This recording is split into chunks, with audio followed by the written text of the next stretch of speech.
There's a big thing with that in EVE Online, actually, is like they have this thing called the CSM. You get elected to the CSM. You become like a leader of the community, right? And they invite you out to their student, in Iceland every year. But those guys generally get advanced warning on certain changes to the game before they come out. EVE is a game of economics. So what ends up happening is everyone in the CSM becomes a trillionaire in game. Because they know exactly what's going to change first, and then they trade and sell and move everything all like. And usually they won't just keep it to themselves. Their faction suddenly is just making some economic moves, just a little bit here and there, move the needle a little. That's been known for ages, man. Yeah. Interesting. I never played EVE, and I'm kind of. Don't.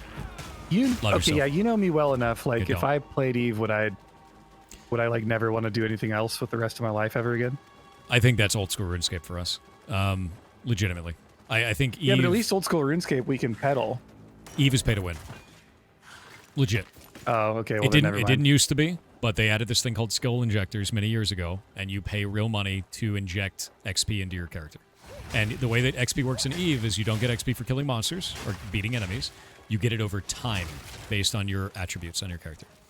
So even when you're offline, you're getting XP in certain skills. And you put together a skill plan and you're slowly injecting it in your head. Think the Matrix, right? But with time. So if you can just inject past that, you get all your skills. Now understand, that doesn't mean you're going to win an engagement. But it does mean if you're going up against another person that has the same level of knowledge as you, and you have higher skills than you have a higher chance of winning. And it also gives you more options when you want to go into battle with other people. So that's a really big deal. And I don't like that. And if they ever decided to make an EVE Online with no CSM, which would be wonderful, and no skill injectors, which would be wonderful, in a new universe, I'd play it in a second.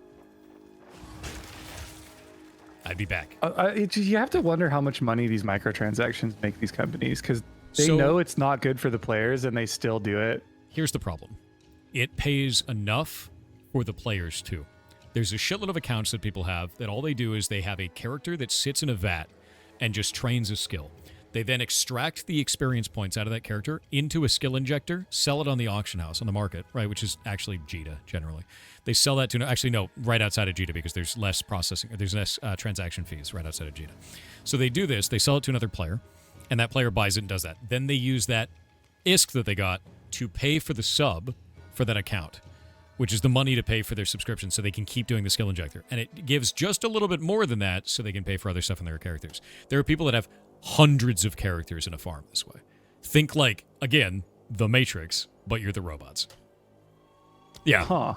Okay. It's grim, dude. It's like insanely grim. Yeah. And that's where all the skill injectors come from, is people doing that farm. That's kind of lame. Yeah, that's why I don't play it anymore, man. That's a big reason.